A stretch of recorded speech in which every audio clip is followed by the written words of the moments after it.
Ben, boa tarde. Teño o prazer de compartir esta mesa con Patricia Ares Chachero, profesora, investigadora, muller comprometida, especialista na figura de Ramón Otero Pedrallo e secretaria da fundación que leva o seu nome. Ten publicado diversos libros e artigos de temática varia, tanto soa como en colaboración con outras persoas, entre os que poderíamos salientar Vida e obra de María Mariño, Trasalba Terra Literaria, Primitivo Rodríguez Sanjurjo, Polos camiños das horas ou Cartas a nai.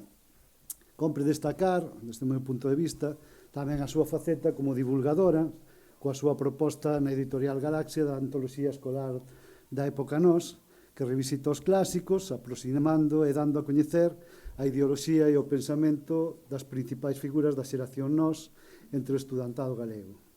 Sen máis, deixos con Patricia, que vai pronunciar a conferencia que leva por título Polos vieiros da saudade, Ramón Otero Pedrallo en América.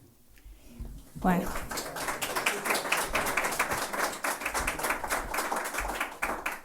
Boa tarde a todas e todos. Estou bon de ter amigos que yo colocan a unha na mesa ao lado para que fale dunha e falan ben, non? E falan moi ben, ademais. Eu confeso, antes de nada, que viña moi tranquila a falar de don Ramón Otero Pedrallo en América, cando chego aquí e me encontro a dous dos profesores que me marcaron máis e os que probablemente fixeron que eu este aquí, que son o Isaac Alonso Estravís, de quen eu moito aprendín e me acaba de dar unha alegría moi grande, e o Afonso Vázquez Monxardín, que probablemente é unha das persoas que máis sabe, ademais do tema que eu vou desenvolver. Non vou contar gran cousa nova, non vou contar gran cousa que non se saiba, pero bueno, ala vou. Cando Xosé me propuxo o tema, falábame das viaxes a América, que é un tema, bueno, do que calquera persoa mínimamente achegada a biografía de Otero Pedrallo algo sabe, non? Se quera por ese volume que por os vieiros da saudade. Eu empecei un pouco a miña intervención de hoxe reflexionando sobre a importancia que para don Ramón tiveron as viaxes. Creo que é moi importante partir da idea de que o gran xeógrafo que temos na cultura galega foi un home que viaxou moito e que ademais viu na viaxe non solamente unha forma de coñecemento, sino unha forma de interiorización. El falaba con moitísima frecuencia de cousas como teoría da paisaxe, unha interpretación da poesía da paisaxe, e creo que foi perfectamente capaz de interiorizar ese sentimento que todas as galegas e todos os galegos temos experimentado algunha vez ante algún recanto da nosa xeografía. Bueno, foi un home que viviu moitos anos, foi un home que viaxou fundamentalmente a pé, pero tamén en coche, en autobús, famoso o carné que a empresa Castromil lle proporcionou a conta dun par de artigos que publicou nun xornal compostelán, que lle permitía viaxar de balde por toda a Galicia na empresa Castromil. O 3 de xaneiro de 1948 publica un parladoiro no xornal A Noche titulado Presenzas amigas de lonxes, onde el reflexiona sobre a paisaxe e o feito de viaxar. E di, fermoso viaxar sen outra xustificación do viaxe que o viaxe mesmo, aínda de noite, con luar errante nos piñeirais e fantasías de aloumeadas fiestras. É premio do bon viaxeiro pelegrino se a cenar dos montes lonxanos vos amigos cos panos de néboas ou sorrires de sol. Esa permanente humanización da paisaxe, sentir a paisaxe como algo moi próximo, que fixo que el interpretase a nosa xeografía dun xeito moi particular e fose, en moitas ocasións, capaz de plasmalo por escrito dunha maneira doada. No ano 1930, Xoán Carballeira entrevista para El Pueblo Gallego e pregúntalle sobre as viaxes que leva realizado. Don Ramón no ano 1930 ten 42 anos e el responde: conozco Galicia, es decir, empiezo a conocerla. Quisiera guardar todos os horizontes posibles. Conozco el norte de Portugal, moi bien Madrid, e agora foi unha descripción que casi é, bueno, esa vida non diletante do protagonista de arredor de sí. 14 inviernos, paisajes de traperos en la carretera de Extremadura con el primer sol en las cúpulas, enormes noches limitadas por ladridos de perros en los solares hoy edificados, 14 primaveras en los árboles del jardín de Allende Salazar, que se asoman a la biblioteca del Ateneo. Sigue numerando as súas viaxes, fala de Burgos, de Palencia, de Ávila, de Alcalá, de León, di coñecer ben todo el chaflán del norte desde el castillo de Fuenterrabía al prado urbano de Oviedo, fala da viaxe a Francia coa súa muller recén casados, fala de Bayona, de Burdeos, do elocuente París, do Xardín das Plantas, de Bruselas. Apunta unha viaxe da que sabemos moi pouco. En la adolescencia, un viaje en barco de carga por el Mar del Norte, tocando Amberes, Rotterdam e algún porto inglés cuyo nombre non recuerdo. Confesa unha chea de viaxes e esquece outras moitas, entre elas as primeiras, as que fixo no instituto co seu profesor de xeografía, que foi un pouco quen definiu esa vontade, non? Esa asimilación e o gusto polo estudo da xeografía galega. Con Moreno López e tamén con Marcelo Macías, cos seus compañeros de instituto, realizou cando menos 4 das 5 viaxes que se organizaron na súa época. Foron a Xunqueira da Envía, a San Pedro de Rocas, a Allariz e a Ribadavia. Desta última escribiu un texto, sendo aínda un rapaz, que probablemente foi o primeiro texto que el publicou ou así o deixou dito en algunha ocasión. Esquece tamén a viaxe a Donosti, onde vai coñecer a quen será o seu primeiro amor, unha tal Margarita de familia ourensá, aínda emparentada algo cos Martínez Risco. Dende alí, a familia visita tamén Rentería e por primeira vez Francia, posto que di que chegan a Biarritz. No primeiro tomo das súas lembranzas conclúe con algo que eu creo que é moi esclarecedor e di: daquela, un viaxe, está falando de comezos do 1902-1905, di: daquila, un viaxe significaba moito de acordo ou desacordo cos libros e cas doutrinas de pais e mestres. Dicíase ser grande ensiño os viaxes, e astro serán. Para min, labran moi delgado o tempo, deixan sentire o voltare máis preto, o deixar das foulas na praia onde se non volta o fogar.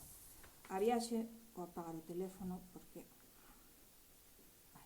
A viaxe como fonte de coñecemento, como maneira de aproximarnos á realidade. O tema que me trae aquí son as viaxes a América. Otero Pedrallo, que viviu 88 anos, foi en 3 ocasións a América. No ano 47, a viaxe máis longa, de xuño a setembro, e a que mellor coñecemos porque contou nos camiños da vida. Unha viaxe moi curta, que algúns estudosos da obra de Otero Pedrallo mesmo ignoran ou pasan por enriba dela porque xa veremos por qué, ou eu creo que ese é un dos motivos. E logo unha terceira viaxe tamén bastante longa, entre xuño e setembro de 1959. A primeira viaxe, a máis coñecida e a que máis tempo levou, foi no verán do 47. Chegou ao continente americano, a Buenos Aires, convidado pola Comisión de Cultura do Centro Galego de Buenos Aires para celebrar o Día de Galicia. Contounos a experiencia en Polos Vieiros da Saudade. Esta é unha viaxe, esta é unha foto que Afonso coñece ben, porque é o seu avó, non? Digo ben?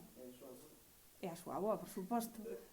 Ainda se lle imita máis a avó, eu creo, E a foto está tomada en Lisboa e é, pois eso, eles están a piques, viaxaron de Tui a Valença, de Valença a Porto, de Porto a Lisboa, todo isto en tren, e en Lisboa colleron un barco, un dos grandes transatlánticos que facían a ruta a América, un dos barcos que levou a moitos inmigrantes galegos. Bueno, pois colleron ese barco e despois de días de navegación chegaron a América. Foi unha viaxe que se xestou bastante en silencio. Hai moi poucas noticias na prensa, non se fala desta viaxe. Nunha das poucas entrevistas que eu, ou nun das poucas informacións, non hai prácticamente información desta viaxe hasta que casi está a punto de emprenderse. É unha entrevista que lle fan o 27 de maio de 1947 en La Región. E entón pregúntalle, casi como por sorpresa, pregúntanlle: estuvo alguna vez en América? Non lle pregunta, non se dá por feito que vai viaxar. E el di, así con moita retranca, di: no estuve más que en las Américas del Rastro de Madrid, que eran unos grandes almacenes que ardieron en el año 6. O sea, falta un mes para que empece a viaxe, pero él decide... Bueno, este é o barco no que viaxou, o tal Monteumbe, era un dos 2 grandes transatlánticos que había en ese momento para realizar a viaxe, e este é o traxecto coas escalas. Sigo... moitos datos que proporciona Monxardín nas introducións das conferencias que se conservan gravadas. Sabemos exactamente que día saiu, que día chegou. Moitas das conferencias están perfectamente datadas. En Argentina realiza algunha viaxe, entre elas unha que foi moi importante para él, porque o 17 de agosto collen o tren en Bos Aires, él e a súa muller, e viaxa case 1000 kilómetros ata Mendoza. Don Ramón leva un pouco a idea de aproximarse a moitos dos exiliados e dos emigrados galegos e fai esa viaxe, que é unha viaxe longa e unha viaxe dura en aquel ano, e viaxa ata Mendoza. Esta viaxe bueno, estos son os anuncios que hai na prensa da época do vapor Cabo de Hornos ou Buena Esperanza, os dous. No Buena Esperanza foi e no Cabo de Hornos volveu. Eu penso que polo menos o Cabo de Buena Esperanza non pasaba por Galicia, daí que esta viaxe saian dende Portugal, e era un barco moi luxoso, non sei se dá para que se vexan, pero bueno, foi unha viaxe moi importante para ele. Dicía eu que o día 23, o día que regresan de Mendoza, o 23 de agosto, ese mesmo día cean cos Castelao, con Castelao e coa súa dona, con Virxinia Pereira Renda, que acaban de chegar de Francia, mentras eles estaban en Mendoza. Don Ramón ten a oportunidade de abrazar emocionado o seu irmán, a Daniel de Rianxo, a quen non vía dende había 11 anos, dende xuño do 36. Recentemente ten contado todo isto nun artigo fermosísimo que, se non leron, deben ler, Afonso Vázquez Monxardín, tivo un artigo titulado Dous abrazos na historia de Galicia. Bueno, o 27 de agosto, apenas 4 días despois do abrazo a Castelao, Otero e Fita collen un barco para ir a Montevideo. Levan como o compromiso ou a idea ou a vontade de facer o esforzo de achegarse a moitos grupos de galegos exiliados ou a moitos grupos de xente que está en América en diferentes lugares. Entón, supoño que non foi fácil para el dedicarlle tan poucos días a quen era unha persoa tan importante como Castelao, a quen trataba de irmán. Marcha a Montevideo e ali pois segue dando conferencias, segue compartindo momentos cos galegos que están alá. E o 5 de setembro embarcan de regreso a Portugal nunha viaxe, que facía paradas en Río de Xaneiro e en Santa Cruz de Tenerife. Vale, foi unha viaxe longa e foi unha viaxe pouco inocente. Era unha viaxe comprometida, non era unha viaxe... Supoño que non foi fácil arranxar os papéis, lograr a documentación que lles permitise sair. Teñen que sair a través de Portugal. Hai constancia de que os galegos que están aquí, que están pendentes da viaxe, teñen medo, teñen dúbidas de que o goberno portugués os deixe entrar para que poidan coller o barco, aínda que levan toda a documentación en orde. Non se conserva moita documentación. Eu estuve en Penzol remexendo entre os papéis e non encontrei moita documentación. Non sei se anda Adrián por aquí, que ten estudado os pasaportes. Por exemplo, non conservamos o pasaporte que empregaron en esta ocasión, ou eu non fun quen de dar con el. E síntoma é que, aquí hai moita expectación. É unha carta de Ramón Cabanillas que ten publicado Alonso Montero no ano 2000, onde Cabanillas dille que a túa verba como ningunha, evocadora, acesa, chea de verdade, prenda lúmenos que te agardan como o sabidor de rumbos e de vieiros do alén e caia como orballo de claridades sobre os doentes de saudades. Engade, dalle unha forte aperta ao Castelao e a todos eses irmáns que padecen pola xustiza e viven sedentes de bicar as paredes da chouza en que naceron. Con eles, en corpo e alma, como eles, vivo tamén axoenllado aos pés da Nosa Señora da Esperanza. Que Dios te guíe con ben e te devolva a terra san e salvo e axiña. É unha comunicación así moi conmovedora, non?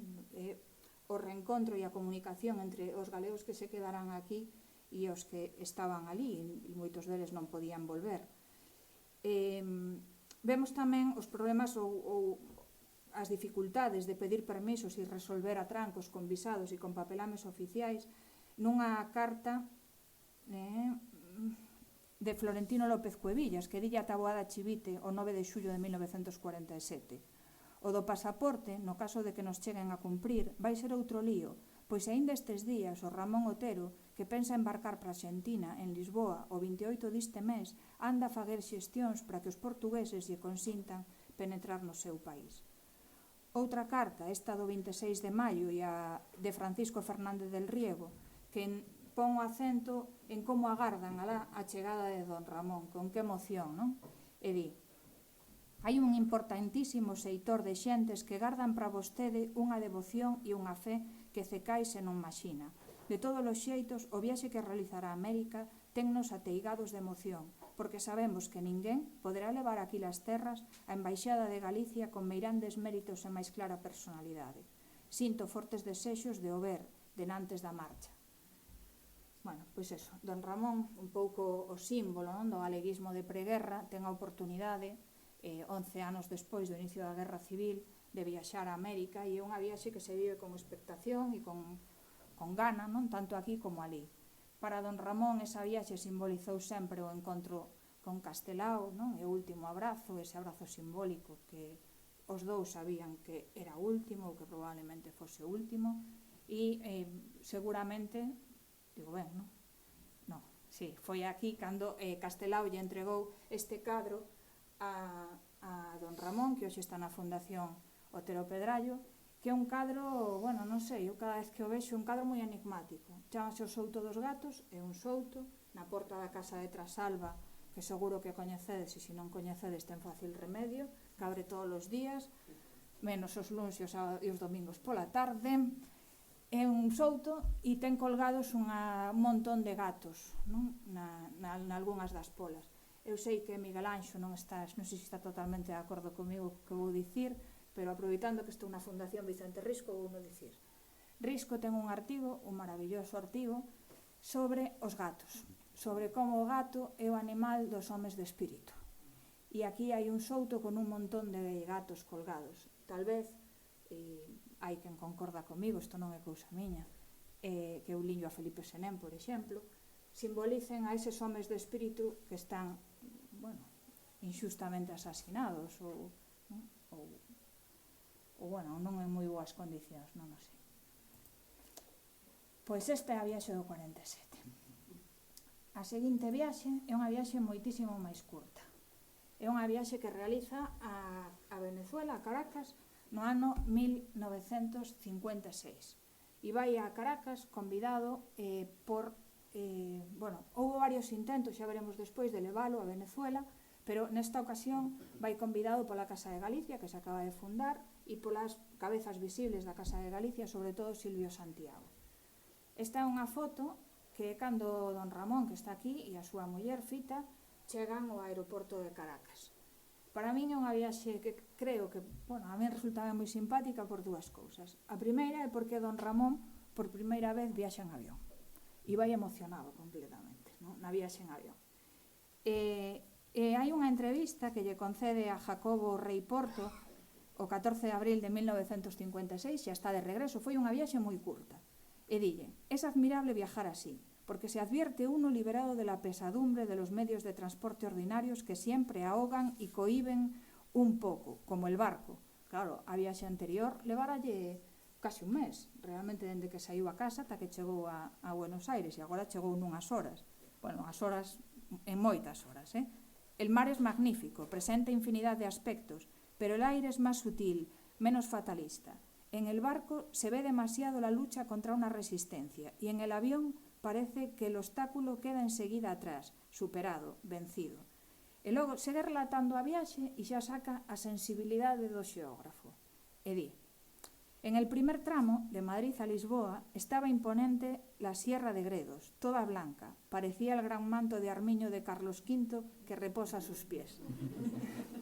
Bueno, eu, que tendo a fiarme de don Ramón, cando lín isto, o primeiro que fixen foi empoñer en internet. Carlos V. Vos probade. A foto que me saiu a mí non o tiñan nos pés, pero bueno, manto branco tiña. E segue, non? E di, bueno, e desde el avión se ve el desarrollo de la tierra de Extremadura, que parece musculosa e bronceada. Dai ali unha conferencia o pobre xornalista que o está entrevistando. Dice, la Sierra de la Estrella, también nevada, y la memoria de su poeta Gil Vicente, pero lo impresionante fue el ver nacer la tierra portuguesa hacia el oeste y la primera vela blanca reflejada en la bahía de Lisboa. Bueno, tras facer escala nas Barbados en Puerto Rico, que a viaxe tampouco era así como a hoxe, chegan a Venezuela o día 6 de marzo, que este día, creo que este día, esta é a chegada, non, Fonso? Bueno, seguramente porque hai moita xente recibindo e polo que di nas axendas, a despedilo non foi tanta xente. Estivo apenas 11 días. Neses 11 días eu creo que deu un mínimo de 7 conferencias. A eso sumádelle banquetes, reunións, encontros con persoas, el vais informando de todo, leva ilusión por ver algunhas persoas que hai moito tempo que non ve, e bueno, aproveitou o tempo. Saen do aeroporto de Caracas o día 17 de marzo e 2 días despois, é dicir, o día 19, están en Trasalba. Por que tanta presa? porque a nai de Otero Pedrallo se queda soa na casa e ademais convencida de que o seu fillo e a súa nora están en Madrid nunhas oposicións. Entón, don Ramón non a quere deixar soa, non lle quere dicir que vai a América e o que fai é dicirlle que van a Madrid, que el ten que estar nunhas oposicións e que non se preocupe, vaya. Entón, nunha carta a Fernández del Riego do 19 de febreiro, 10 días antes de empezar a viaxe, máis ou menos, dille: para min só hai a dor e a vergoña de lle mentir a miña nai. Onte, a álxebra das estrelas, se non enxergan, dibuxoulle a cifra dos 97. O viaxe, dirémoslle Madrid e Portugal, pois ela odia o soio nome de Caracas. Eu tamén prefiro Veneza que Venezuela, pero ali hai milleiros de galegos, e se algún consuelo se pode levar a verba xa dubidosa e a faciana labourada por a vida do vello irmán, por mí non quedará. Xa que, bueno, un esforzo e un compromiso, non? Bueno, eu creo que bastante, bueno, para min moi conmovedor, polo menos conmovedor. Bueno, para que a nai quede tranquila, pois que fai? Don Ramón e a súa nai eran de carta diaria, se estaban separados. Entón, que fai don Ramón? Pois deixa preparados un feixe de cartas que unha amiga da familia vai enviando escrupulosamente día a día, non? E é moi pillo, porque di: 11 de marzo do 56 dille don Ramón a súa nai: las cartas que lleguen lo mismo que los periódicos y las publicaciones, que me los guarden bien. No hagas caso de alguna fantasía que pueda traer el periódico sobre mí. O día 8, dille: tus cartitas, como siempre, encantadoras, que saberá él, que non está recibindo ninguna. E dille: perdona que non las conteste punto por punto. Non sei, non é? Eu creo que é a bondade de un home que, por un lado, sinte a obriga, o compromiso, non, de facer a viaxe, de facer o esforzo, e por outro lado, pois ese reparo de deixar a nai soa, supoño que a preocupación, porque tivo que ser angustioso para él. Xusto o día, ou non sei se o día ou o día seguinte a regresar, escríbelle a Silvio Santiago, aunque a partir dese momento yo vai guardar como unha, bueno, un afecto moi particular, e dille: ás 9 da mañán estábamos ca mamanciña, a quen lle contei todo enseguida. Quedei liberado dunha pesadume e ela moi contenta. Bueno, esta foi tamén, igual que a anterior, unha viaxe que foi vivida con moita expectación, tanto aquí como ali. Ademais, é unha viaxe que, no contexto dos emigrantes ou dos exiliados, vívese con certa tensión. Bueno, eu non sei gran cousa deste tema, pero os exiliados venezolanos, pois, tiveron moitos tira e afrouxas, por chamarlle de alguna maneira, a respecto das institucións que se iban creando e como se iban xestionando dende dentro. Houbo así en moi pouco tempo 3 grandes institucións que tentaron acoller o sentir dos galegos en Venezuela, que foron o LAR Gallego, Centro Gallego e Casa de Galicia, e don Ramón vai a inaugurar a Casa de Galicia, non? Que está, digamos, quen está detrás da Casa de Galicia, ou as cabezas máis visibles son Ramiro Illacouto, Silvio Santiago fundamentalmente e Carlos Herrera. E entón hai outros galeguistas que están un pouco doídos por ese compromiso ou ese posicionarse de don Ramón co que eles consideran que é unha parte, digamos, do sentir dos que están alá. Bueno, o avión, nada, non encontrei eu foto de don Ramón subido no avión. Puido entrar algunha das cartas a nai, non? Esa nai maior, o libro de cartas a nai, onde están esas cartas onde el lle di. E logo a Casa de Galicia. Bueno, Franco Grande conta que o 11 de abril do 56, cando aínda non facía un mes que Otero xa estaba en Galicia, pois hai unha especie de homenaxe onde os mozos daquel momento, un pouco alentados por Ramón Piñeiro, xúntanse con el nun restaurante para facerlle sentir un pouco o seu apoio, non? Para que, bueno, esa idea de que se posicionou ou de que apoiou a unha parte en detrimento da outra, ese tipo de cousas que magoaban tanto a don Ramón, pois dulcificarlle ese sentimento. Hai unha carta de Otero Pedrallo a Benchosei, asinada tamén ao regreso, o 20 de marzo do 58, onde don Ramón contalle: o viaxe en avión maravilloso, a todo Dios, yo di, todas as cartas que se escriben nesta época, riba das nubes hai unha luz anxélica, vaise millor que no Castromil. No, que xa é dicir, porque anda que non chufou o Castromil, dende pelerinaxes ata mete cuña co Castromil, bueno, vaise mellor que no Castromil. En Caracas hai un admirable Silvio Santiago, fino e grave espírito galeguista, e un Ramiro Isla Couto, con todo o candor e pureza do vello partido, é dicir, do Partido Galeguista. O Centro Galego, con Velo, Noia e outros, ten unha xenreira terrible a Casa da Galicia, creación de Silvio, que vai agrupando o millor da colonia e xa conta con preto de 3.000 socios. Hai boa xente, hai moitas loitas, mais Silvio e os seus amigos triunfan. Eu din 12 ou 13 conferencias en diferentes centros universitarios e sobre todo na Casa de Galicia. Vin a moitos amigos, entre eles, e empeza a numerar uns cantos. Conservamos un testemunho de Juan Noia, que é dos galegos que está do outro lado, non? Onde el conta como viaxa a Trasalba en compañía de Celso Emilio Ferreiro para advertirlle a don Ramón que non vai a Venezuela e que don Ramón non lle fixo caso. Bueno, non leo por non aburrir, pero el fala deso, non desa dualidade lar Centro Galego, Casa de Galicia, e vai por aí. Non sei como vou de tempo, se vou ben, se vou mal. Unha viaxe máis, a última. A terceira viaxe que se fixo efectiva foi de novo a Argentina e foi no verán de 1959. Pasaran moitos anos, dende 1947 a 1959. En 1947 don Ramón aínda está represaliado, non pode dar aulas no instituto. No ano 59 xa está xubilado como catedrático de universidade e a súa nai xa está morta, xa non ten tampouco esa cuña. Viaxa a Argentina entre xuño e setembro. Fernández del Riego deixou dito, fixo unha segunda viaxe ás Terras da Plata, onde ratificou o prestixio que atinxira na anterior ocasión. Polo seu medio, a colectividade galega remesounos unha expresiva mensaxe. Facía referencia nela ás brillantes intervencións do escritor ourensán nas importantes tribunas de Argentina e Uruguai. Isto é importante tamén. Este don Ramón que vai e ven e vai levando noticias e vai traendo noticias e permite que os de acá e os de alá estean, comunicados ou polo menos teñan unha versión de primeira man do que se pensa aquí ou do que se pensa ali, ou polo menos do que se pensa nalgúns sectores. Sobre don Ramón vai con moita gana de volver a encontrarse cos vellos camaradas, cos vellos amigos.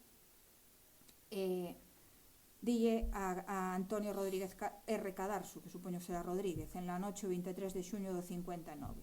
Dille: «Voy con dolor, porque non encontraré allí a entrañables amigos desaparecidos para siempre, como Alfonso Daniel Rodríguez Castelao». Estamos no ano 59. Ferreño, un gran espíritu de Betanzos, Manuel Cacheiro Rey, propulsor del espíritu galaico en Mendoza, y Turnes, este último de tierras compostelanas, que dejó un legado para otorgar un premio literario. A Fernández del Riego escríbelle dende Bos Aires o 23 de xullo xa ali e contalle máis, non? Fálalle dos amigos, dos que quedan ali, de como se encontra. Dille, fálalle fálalle de Laxeiro, fálalle de Prada, home de certo saber, mistura de Prioiro da Peroxa e vello volteirián, de Puente, a quen escuitei falar da historia, o Maside vai ser de un efeito enorme. Virxinia, a muller de Castelao, moi ben e moi leda, con Fita revivindo os tempos en Madrid. Moi ben Pita, Neira, é dicir Neira Vilas, o do libro galego, os do centro lucense, moi tolo e simpático Alonso Ríos, coas súas simbólicas e o seu patriarcado, Picallo, simpático, Canso, o presidente Badía, moi ben, fino e comprensivo. Vale. Saen de Vigo, esta vez non saen de Lisboa, saen de Vigo, hai unha gran comida e un gran xantar no Gran Hotel de Vigo para despedilo. Non sei que fixe. Esta é a segunda, esa que durou pouco. Foron no Monte Umbe, que era un barco que había moi pouco tempo que estaba navegando, este barco saindo da Coruña, e esta viaxe do 59, creo eu, vai ser importante ou vai ser, imos recordar ou vai chegar información a nosa desta viaxe por varias cousas. Unha delas é porque don Ramón visita a fábrica da Magdalena, que é unha fábrica que tivo Isaac Díaz Pardo en Argentina, algúns kilómetros da Argentina, antes de fundar Sargadelos. E desta fábrica trouxo probablemente estas pezas que están na casa de Trasalba. E bueno,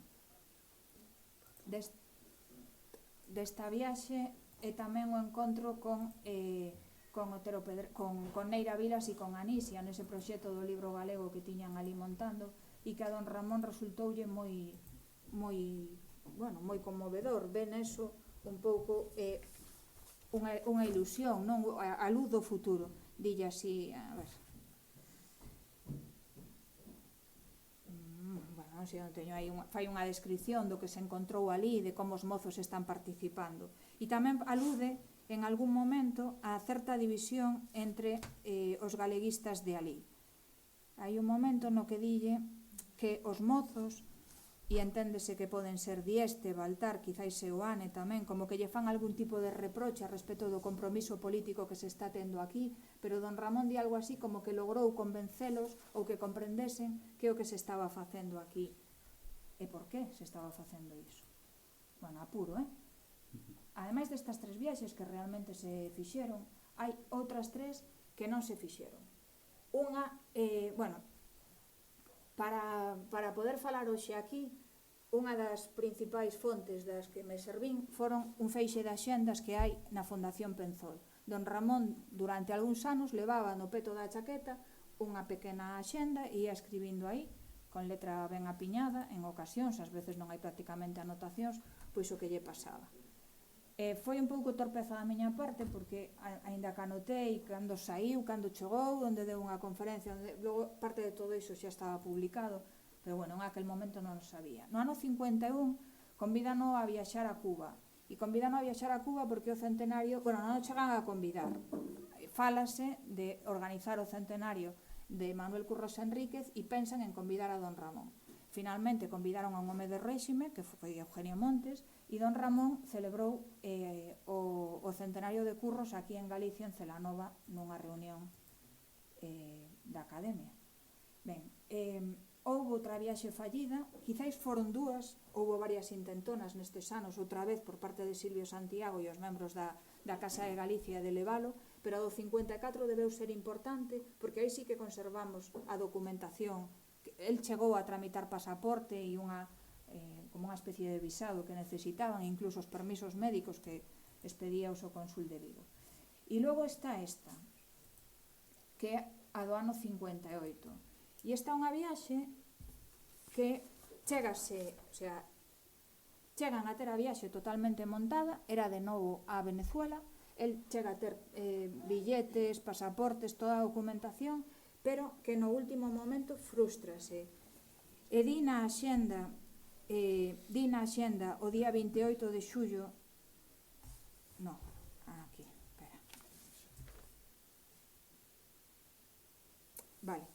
eles Fita e Otero viaxan a Madrid a comezos do ano 58 e van convidados para celebrar o añal da morte de Castelao, o sea, unha especie de homenaxe post-mortem de Castelao. Entón, o 3 de xaneiro, freaos a policía no último control de Barajas, volvían ir en avión. Contao así na axenda, di: mañá, cincenta e choviñenta, esperto cedo, calmo entusiasmo, misa e comunión nas Calatravas, ar lixeiro e ledo de viaxe, a pesares da perna, a 1:30 no despacho de Iberia, o novo Madrid petulante, querendo ser grave comesto pola chanura, legría de moderno carrusel en Barajas, bo xantar, entre meses, peito de terneira, queixos. No millor, na derradeira ventanilla, a policía recolle o pasaporte, derrubouse o viaxe. Penso nos de Caracas, un viaxeiro leva a nova, é dicir, alguén que si logra pasar o control, cando ve o que pasa, párase, pregúntalle, e a través desa persoa chega a noticia, porque non era fácil mandar unha noticia en aquel momento a Caracas, para que os de alá estivesen informados do que pasaba. Viaxes e xestións en seguridade con Villegas, falado con Domingo García Sabel, noite de amargor e inquedanzas. O día seguinte sigue continuando e dice: visita ao director xeral de seguridade, 1 ás 2:10. Serán cansa e tristeira de cambra no hotel, lendo sen gana un libro sobre Lois XV. Ás 10 da noite sei a resolución. É negativa. Xa non imos a Caracas. Fita aínda estaba esperanzada co fermoso viaxe. Escribo ás 11. Dame pena por Fita. Sereidade. E pasean pola noite, saen a pasear pola Gran Vía.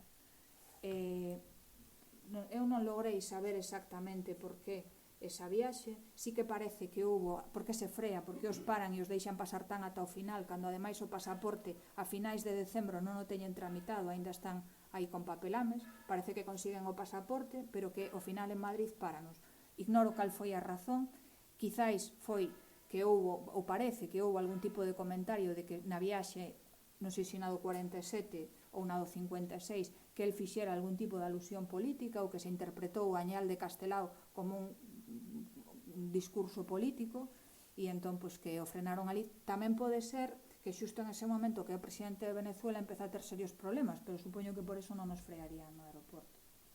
E nada máis, quedaba aí un pequeno capítulo co tema da literatura de viaxes, porque don Ramón realmente escribiu moito, non, sobre as súas viaxes, dende Pelerinaxes 1, que é un libro onde conta viaxes a Santo Andrés de Teixido, polos vieiros, ou incluso a Guía de Galicia, que ao final non deixa de ser máis que un convite para coñecer o país. E xa está, xa acabei.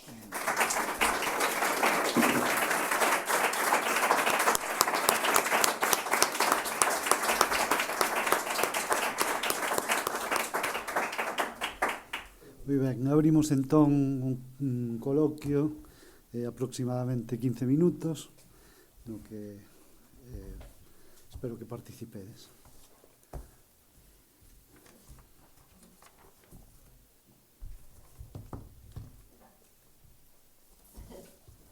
Está descanso xa, levades moitas horas aquí, pobres.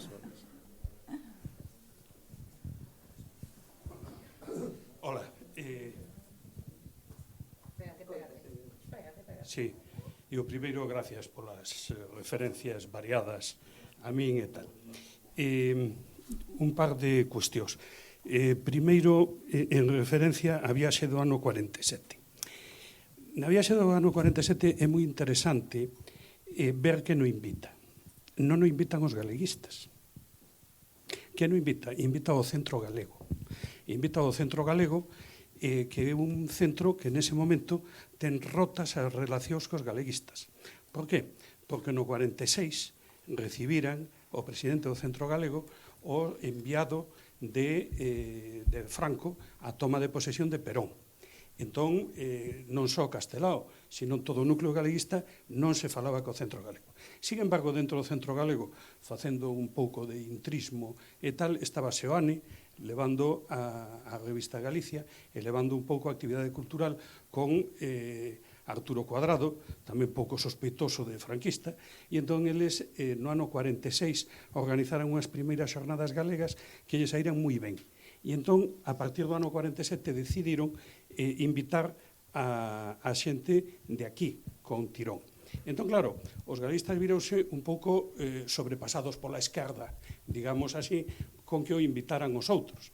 E entonces recibiron ben, sumáronse ben e participaron nas cousas con discreción e tal. Aí hai tamén outro tema, que é quen estaba de embaixador español, que acababa de chegar a Areilza. E Areilza, que quería dar outra imaxe do réxime, na visita do ano 50, cando vai Paz Andrade, o primeiro que recibe Paz Andrade o chegar ali é unha invitación de Areilza para que vaya a comer con el, non, digamos, represora, sino de partida tratando de facer amigos, así, non? Entón, parece ser que os informes de Areilza sobre o comportamento de Otero na Argentina do 47 foron os que lle facilitaron o acceso a el de novo ao instituto no 48 aquí. Iso é o que contaba, o que se contaba por aí, Paz Andrade e tal contaba estas cosas, que me parece que é bastante factible, non? Desta historia tamén vese con Castelao, evidentemente, eses dous abrazos, esas 8 veces que se ven, pero tamén hai momentos, digamos, de distancia. Despois do primeiro abrazo, ese que se dá no día 23 de agosto, Castelao marcha inmediatamente porque hai un acto de lembranza a bóveda na Federación. e entón aí é onde lle escribe la nai, como tú ben sabes, dicindo, abracé a Daniel que se foi a un acto político, como que poñendo terra por medio, que eu entendo o sufrimento de Otero mellor de non poder ir ler o acto de homenaxe a Bóveda, sobre todo como quería e con todo isto. Pero esa discreción mantéñena sempre. Eu non conseguín ningunha foto deles dous xuntos.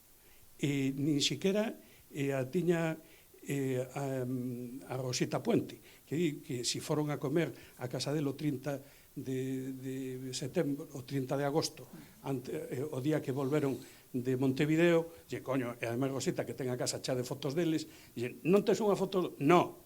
Non quedaron. E cando foi a despedida do día 1, tamén tampouco foi Castelao a despedirse deles, non? E despois que nas manifestacións públicas Otero moitas veces mantiña opinións contrarias aos dos galeguistas dali. Por exemplo, no que se refire á fusión ou non das sociedades pequenas. Os galeguistas estaban a facer centros provinciais unindo as pequenas e el chegaba ali con este discurso das parroquias, hai que manter as parroquias, as talas, as asociacións pequenas, non xuntalas e tal. E entón, os outros debían de botar as maus á cabeza porque eu iba coa contra. E despois a imaxe que se formaban das informacións que transmitía eran unhas imaxes curiosas. Desde logo, Castelao, cando lle escribe a Aguirre aquesas cartas que todos coñecemos que lle di xa veu de Galicia quen me pudo informar directamente e outros que enviamos a maiores a propósito tamén viñeron e me din que a situación de Galicia é maravillosa, que tal, que tumba que dalle, que vai ser unha potencia económica e todo iso, pero que lle contaron o que se creou non? Do que lle decían. Entón, aí hai incluso esa frase de Abraira que si lle dixo ou non lle dixo Castelao a Abraira ao despedirse, aí va este que pensa que somos todos comunistas e non sei que, non? Unha cousa así, proximidade máxima, pero cada un mantendo, digamos, o seu discurso, porque cando vai ali xa empezara a escribir os parladoiros en la noche, Otero, e entonces xa se estaba constituindo o tema da fundación de Rosalía de Castro, xa o proceso de galeguización da Real Academia Galega que empezou no 42 avanzaba. Entonces, claro, el iba a venderlle ali a moto de que estaban facendo cousas, cando dos de ali pois eran un pouco ainda república, non? E entonces aí houve, dentro da máxima irmandade e cordialidade, unha certa, eu vexo unha certa distancia que houve aí, non?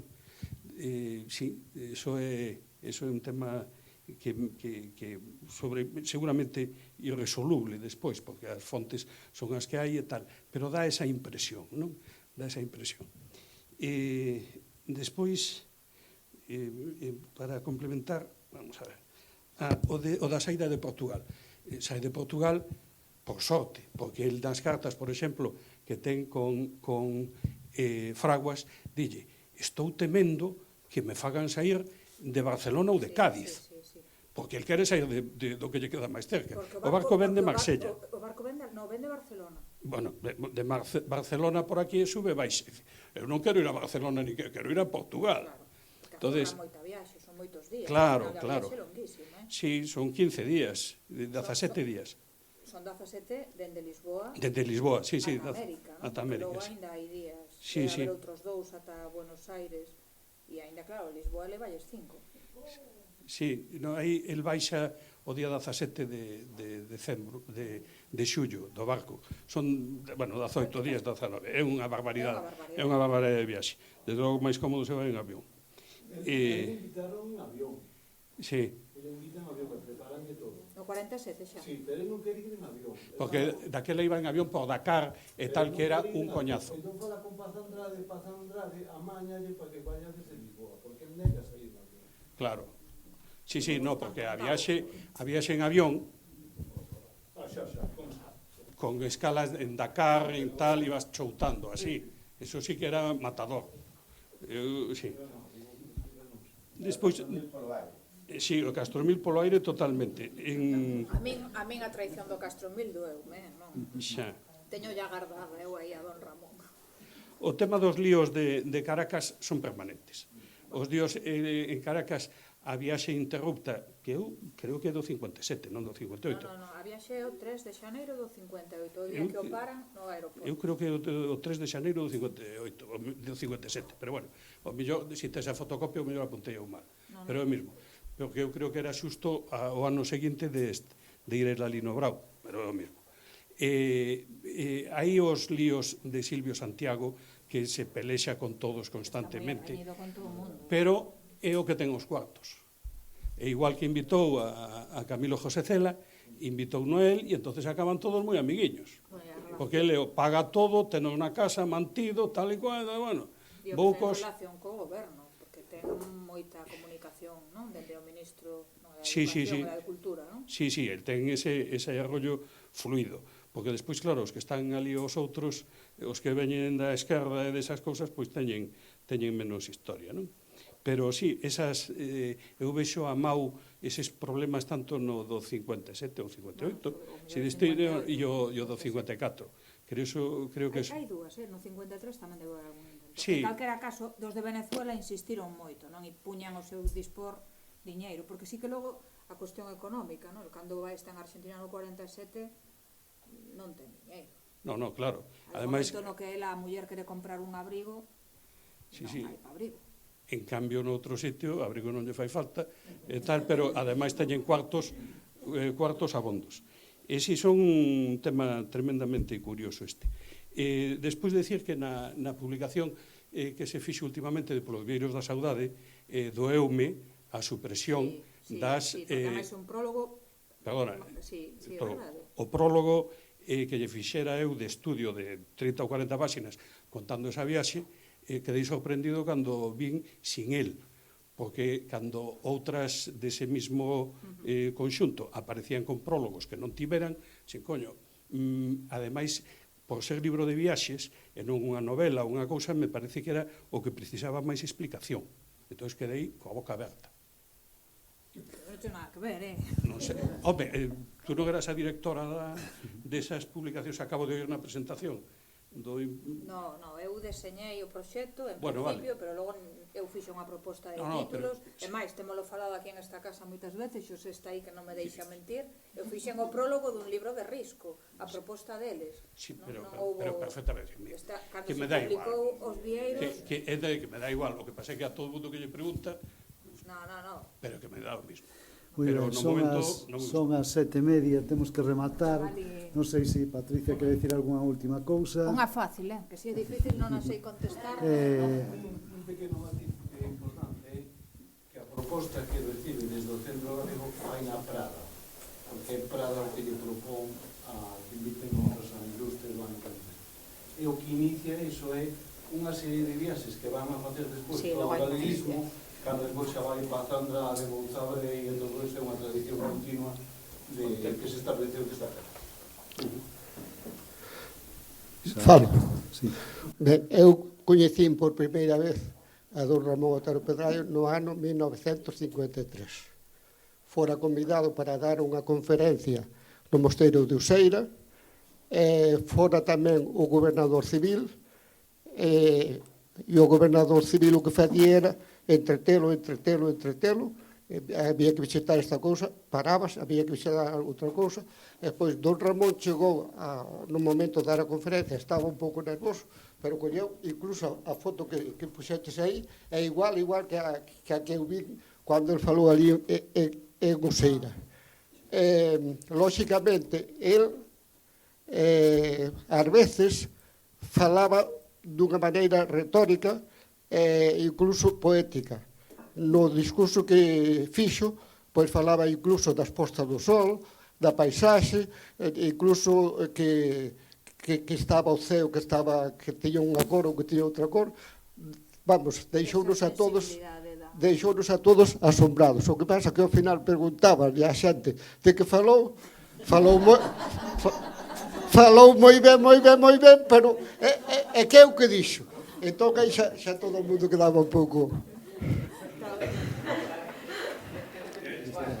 tendes cara de cansados. A verdade é a verdade, Mira, perdona unha solo con esta que me...